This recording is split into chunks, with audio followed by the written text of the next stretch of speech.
莲藕不但口感微甜而脆，十分爽口，而且易于烹饪，可生吃也可做菜，并且药用价值相当高，是老幼妇孺、体弱多病者上好的食品。走进健康新时代，快乐生活吃出来。您现在正在收看的就是每天带给你好味道以及很多养生知识的健康新时代，我是大嘴。今天这里进行的是本周当家菜，当家的是莲藕。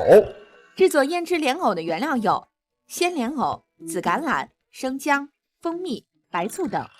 古人呢曾经在诗中这样赞美过莲花，说它出淤泥而不染，着清涟而不妖。而今天我们在健康新时代的厨房呢，不聊莲花，聊的呢是莲花的根部，那就是大嘴手中拿着的莲藕。说起莲藕，我们国家呢种植它的历史非常的悠久，早在南北朝时期就广泛的种植，直到现在依然有很多人特别喜欢吃它，因为它呢营养价值非常高，而且呢口感以及味道相当的棒。怎么才能把它烹得更美味呢？今天给你请来一位大厨，教你来做莲藕。他是我们的老朋友，中国烹饪大师丙吉和丙大厨，欢迎你丙厨。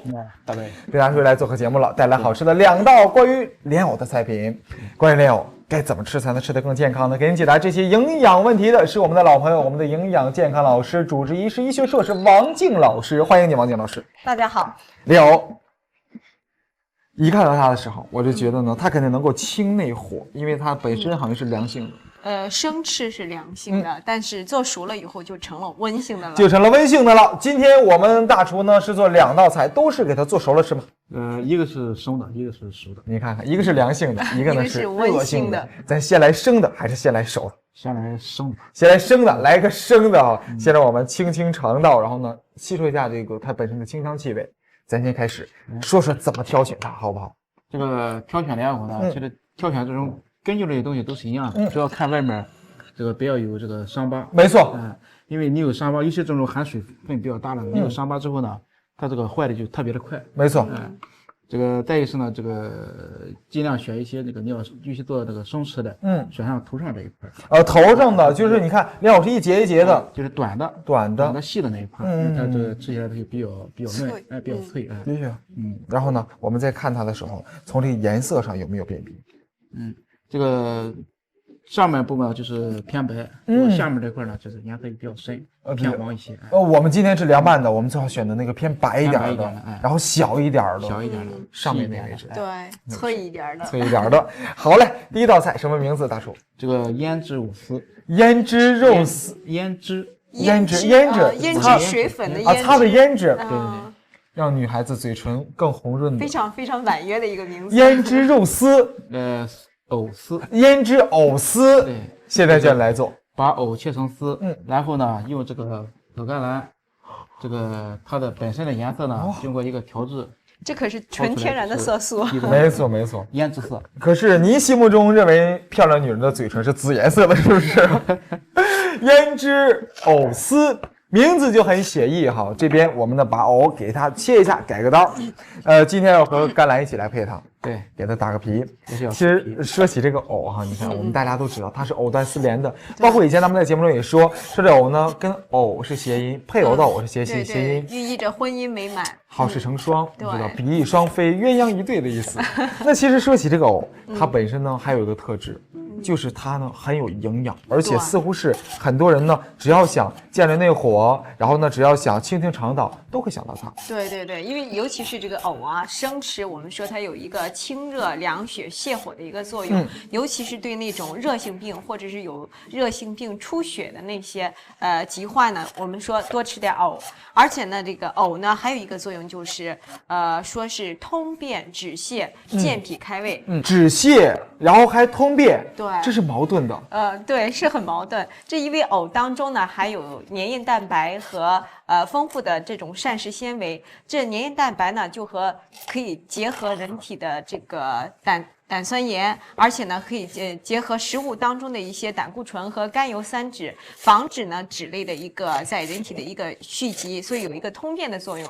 而这个藕当中呢还有一种物质，我们叫做鞣脂，鞣脂呢就有一个健脾止泻的一个作用，它通过健脾调理人体的脾胃来达到一个止泻的目的，所以它有一个健脾开胃啊，对那种消化不良啊、食欲不佳的人呢也有很好的一种食疗效果。OK， 那我明白了。其实您刚才说这些，还不止这些，还不止这些，藕的作用呢还是非常的多。还有什么？你比如说，藕呢还有一个养血生气的一个作用，因为这个藕当中呢含有淀粉、蛋白质、矿物质，还有非常多的营养，还有钙和铁，所以呢，它对人体有很强的一种补益作用。有可以增加人体的抵抗力，增加人体的免疫力。而且呢，这个藕在中医上运用的最多的可能就是一个止血。止血凉血的一个作用，止血散瘀。因为我们知道这个藕当中还有一种单宁酸，它有一个收缩血管的作用，就起到一个很强的止血效果。同时呢，这个藕当中呢还有一个凉血散血的一个作用，所以呢，它是一个止血又不流瘀的一个很好的中药。止血，然后还不流瘀，对，听起来说真的是蛮赞的哈。而且刚才说了这么多，我觉得我想为藕书杯立传，真的是。因为藕的营养太多太全面了。的确，那么就在说话间，大厨呢已经开始处理我们的藕丝了。到时候咱切完之后，直接就把它剁成丝就可以。对，这样然后你在水中泡着。对，泡着呢，这个为的是不让它变颜色。而且大厨，你有没有过这样一个烦恼？如果藕你切完之后不及时做的话，不一会儿它就黑了。对，而且这样泡的另一方面是淀粉可以一部分出来，我们吃起来这个口感的藕会更脆一些，更脆，就是不是那种面面的感觉。对。那大厨，我们怎么办才能防止它变黑？能不能有一些招？这个主要是呢，就是别叫它长时间的暴露在空气中。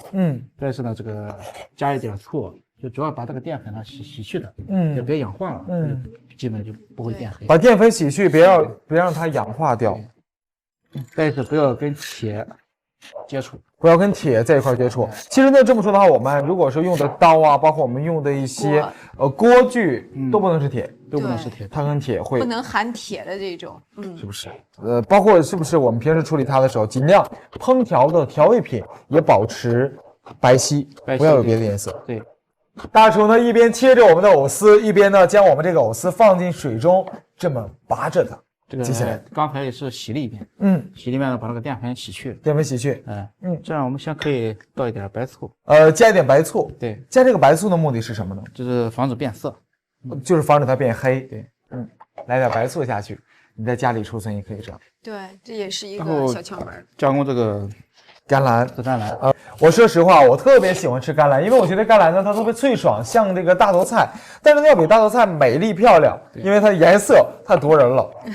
大厨，一般我们做甘蓝都是用来做沙拉、做凉菜比较多，做凉菜比较多。今天你要用甘蓝干嘛？这个取它的这个汁儿，用甘蓝汁，就是您要给它染色吗？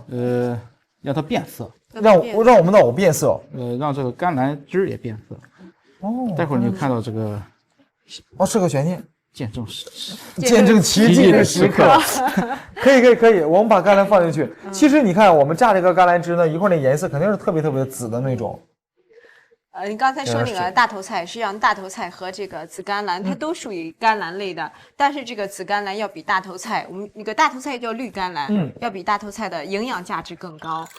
你像这个紫甘蓝当中呢，它富含维生素 C、B 族维生素、维生素 E， 而且呢还含有丰富的胡萝卜素，还有钙、锰、镁以及纤维素等多种的营养元素。现在呢，紫甘蓝非常的流行，那一方面是因为它是一种很好的一种抗癌的一种食材，另外呢就是紫甘蓝中含有一种物质叫半胱氨酸，还含有的优质蛋白，而这两种物质呢都是可以帮助肝脏解毒的，所以呢对预防酒精肝啊、脂肪肝还有肝功能损害呢有非常好的食疗效果。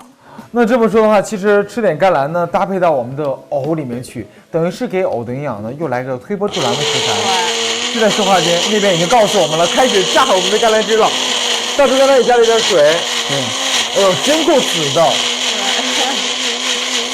哪家的姑娘用这个颜色的胭脂啊，真是够值当的，是不是？它是一种很天然的一种颜色。没错，但这个颜色呢，虽然说它很鲜艳，但是让你看着很踏实，不是色素哎。对，是不是？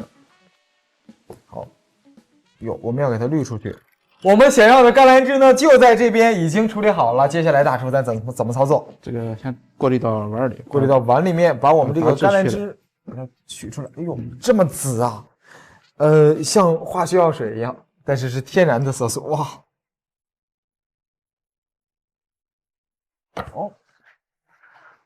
放在一边。现在呢，加点白醋。等你告诉我这一个环节是不是有反应？简直是肯定有奇迹有反应。的时刻吗？那我们这样，我们把眼睛睁大，我们盯着它看，看看它有什么反应。您现在是化学实验员是不是？魔术。魔术，那好，那咱来一个魔术。这是1勺就可以吗？白醋。白醋1勺。哦，真是红色了。而且是那种呢玫红色，你知道对玫瑰的那种红色，玫红。哎，我记得学营养的有一堂课，就是可以说用这个橄榄枝、紫甘蓝枝做个化学指示剂，加醋呢，它就会变成红色；加小苏打就会变成蓝色。哦，是这样子。你看到了，刚才我在想谁家用的胭脂会紫颜色，那代表着什么样子的？但你发现其实这个颜色还刚刚好，还挺漂亮的，涂对，在非常嘴中。明艳的那种玫红色。没错，你看很性感的一种颜色，而且你看我们这个橄榄枝看上去很踏实，你别觉得好像是一变颜色就觉得害怕，会不会有毒啊之类的？对，这还真的问一下，还没问您呢。加醋之后会不会质变？王静老师？应该不会。是这样，这种蔬菜类的呢，它所含的营养物质主要是维生素和矿物质，而含蛋白质和那个蛋白质和淀粉类的是非常的少的，而维生素和矿物质呢，在这种弱酸性的环境下呢，不但不会破坏，反而它的活性能够得到更多的体现，和营养物质被人体更多的吸收。哇，所以说你看看哦，加了一点醋之后呢，更利于我们吸收它的营养了。对，放在一边，而且呢，取它这个颜色胭脂的感觉，玫红。这个再调一点这个蜂蜜。这个会变色吗？这不会变色，这调口味儿。来一点蜂蜜，然后呢，来一个筷子搅一搅它。蜂蜜的这个味型就是看你自己的掌握了。对，搅拌了之后呢，然后就把这个泡好的这个藕丝倒进去。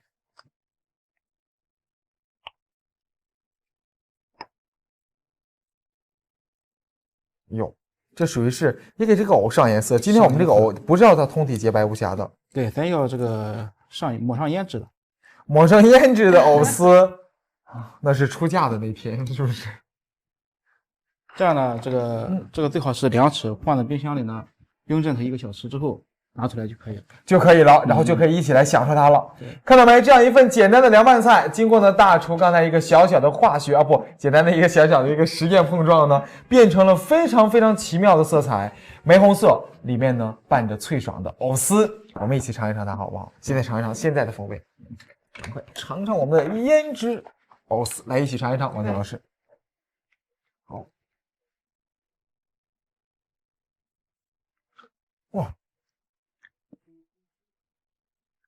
因为呢，我们的饼大厨刚才切的时候是顺着我们这个藕的纤维来切的，所以咬起来的时候呢，还挺好吃的，而且呢，挺有咬头的，是不是？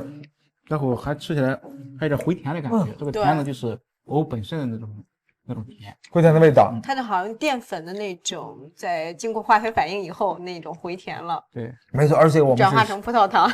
没错，而且我们是生吃的藕，这种回甜味很多对，是不是？越来越多。对，吃完之后嘴巴里面还有一点点甜甜的，在那边久久缭绕不去。好吃，真的好吃。本周当家菜用藕来当家，不能光给你奉献一道菜。饼大厨，第2道是什么？这个莲藕烧排骨。制作莲藕烧排骨的原料有鲜莲藕、猪肋骨、南乳、柱侯酱、生抽等。刚才第1道菜叫做胭脂藕丝，您呢可能没尝，但是我和王健老师先替您尝了一下。我个人是觉得这个味型中呢，来点姜丝，对，应该是放一点姜丝，但是而且从这个营养上来讲，这个藕呢，生吃是一个凉性的，加点姜热性的，可以中和一下。而且大嘴告诉你，加了姜丝呢，肯定要比蒜呢、葱都好，因为什么？莲藕它本身很清香，但姜呢，它不是影响清香味，它能给你提味儿，而蒜呢，它会清香味没了，只有大蒜味。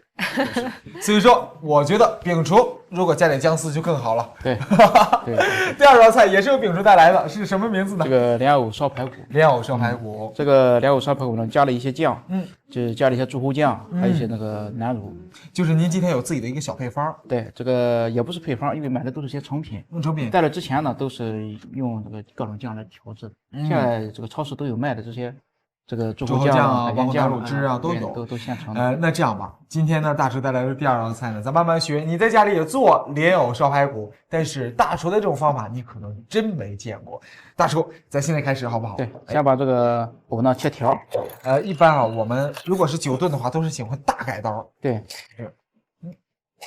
哎呦，或者是滚刀块也行。滚刀块也行，就是滚刀块呢，它这个刀起来不好，刀吃起来不方便。吃起来不方便。你看啊，我们平时吃莲藕呢，都追求那种藕断丝连的感觉。对，咬下去一口之后，拉丝哎，就像芝士一样，你知道。这也代表2人的爱情。对对对，而且这个藕当中这种粘液蛋白呢，它可以结合人体的胆酸盐，可以结合食物当中的胆固醇和甘油三酯，然后帮助这些东西呢排出到体外，抑制脂类被人体过多的吸收，所以对呢，对这种高血脂啊、高血压、现代病呢，有一个很好的食疗的功效。没错，而且呢，其实啊，我知道这个莲藕呢，它本身咬起来的时候呢很粗，是不是因为它有一些粗纤维在里面？对，膳食纤维含量非常的丰富。怪不得，那你就润肠、通便，这也是给自己的肠道做一次洗澡。这边我们呢已经将藕通通的全都切成细条了。如果说怕氧化的话，还是老规矩，这道菜不怕。这道菜呢，我也是用的这个铁锅。这个因为呢，这个它本身要放很多的酱，它会把这个颜色给盖住。就是黑了也看不见，不用管它了。咱用铁锅无所谓了，无所谓了。我们在锅中呢来一点点油放进去。好，今天的油呢也是健康新时代给您重磅推荐的，那就是胡记花古法小榨花生油，它有浓浓的花生香味，来源于呢它是用古代压榨油的工艺做出来的，所以说你在家里的时候呢可以使用它，很适合家庭的烹饪。胡记花古法小榨花生油，来点油，然后直接给它爆香。加点葱花和大的蒜蓉。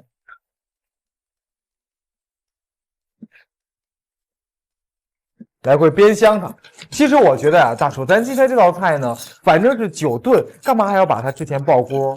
咱们直接用那种汤，然后来煨它，不就一样了？这个因为这些酱呢需要一起来炒，要炒呢就必须要有这个料头的香味。哦，不是把酱直接放汤里面去？这个不是。今天大厨告诉我们，想做出来跟你家里面不一样的那个排骨烧莲藕呢，关键在于这几个酱的配比。所以说我注意到大厨准备好了一个柱侯酱，而且还有南乳汁，是不是？柱侯酱，它很有名，是不是？对，在广东，这个粤菜来说呢，这个柱侯酱是必备的。没错。好像是一个有叫什么柱侯的一个人，是不是？他呢？发明了这种酱，而且一直呢流传至今。粤菜中是不是都少不了这个酱？对，都少不了，烧的菜都少不了这个。这个酱的比例就是1汤匙吗？2汤匙。2汤匙啊，2小匙。哎，这个。再来它，这是南乳汁吗？南乳汁，南乳汁就是我们平时吃的这种腐乳的汁，对，是不是？南乳汁好像是用芋类，然后经过发酵，加上绍兴的黄酒做汤料，然后再用红曲染色形成的一种天然的红色。那其实用点南乳汁呢，我们今天量还是很大的，对，用了大概是3勺，4汤匙又接近，对，是不是？接近4汤匙。这个菜呢，这个最好呢是是那个大块的那个红糖腐，就是腐乳南乳啊，大块南乳炒，南乳最好。那个乳呢，它比较香。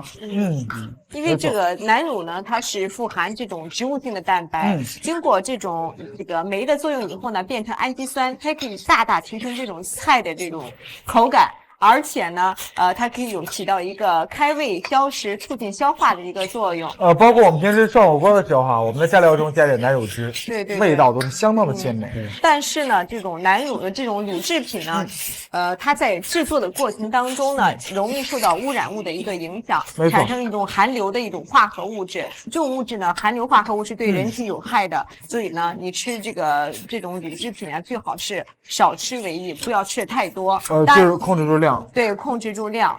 而且呢，它这个这个乳汁当中呢，它是含盐分和含嘌呤物质是比较高的。像高血压还有痛风的患者呢，也是尽量要少吃。听到没？其实我觉得刚才在炒它的时候呢，这个味道真的很香，尤其是南乳汁和我们这个柱侯酱在爆香之后，然后相互碰撞出来的这个味道，香味，特别特别香。而且呢，南乳的味道好像占上风啊。占上风。没错，南乳汁的味道要比它压下去一点。但是这是一种复合味儿，就是这个菜呢，也不是单纯体现出豆腐酱的味儿，也不是单纯体现出这个南乳的味道，两种酱调和在一起的一种复合味道。但是大厨，你看您今天呢爆香它，但你烤的是藕，我觉得你应该把我们那个肉炒一下吧，因为我们一般爆香。这个肉呢是提前已经炖好了，炖好了的排骨，清炖的排骨。哦哟，这是我就这边就有骨汤又有排骨的这种，来回的炒它。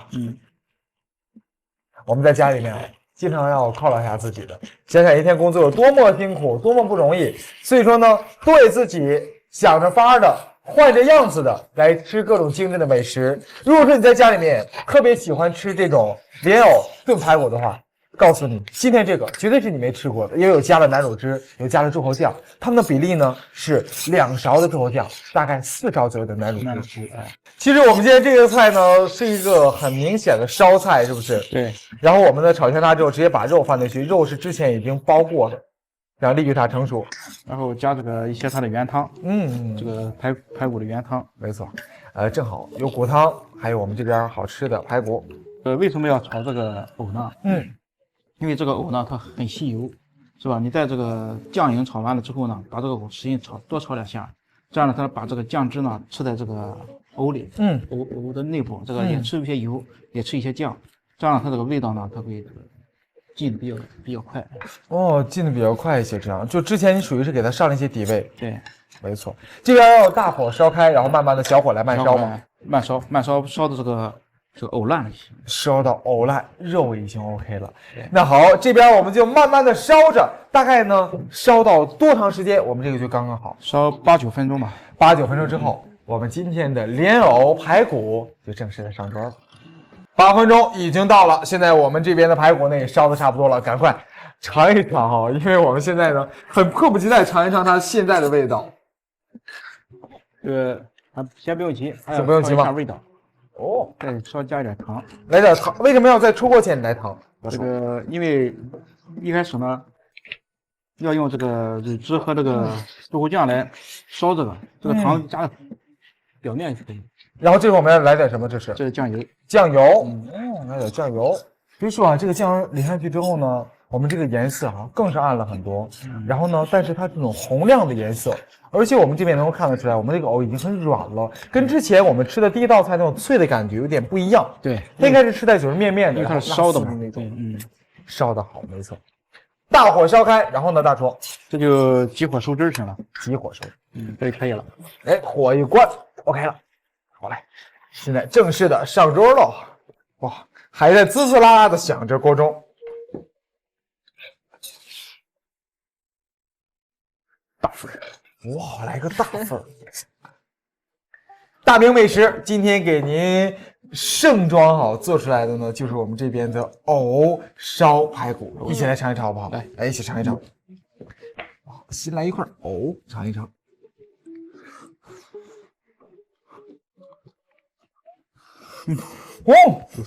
藕断丝连。哇，吃藕的乐趣，一定是享受这个拉丝的过程，而且呢，藕吃起来的时候呢，可能是烧的时间不是特别久，所以说还有一点点脆的感觉，不是特别粉，对，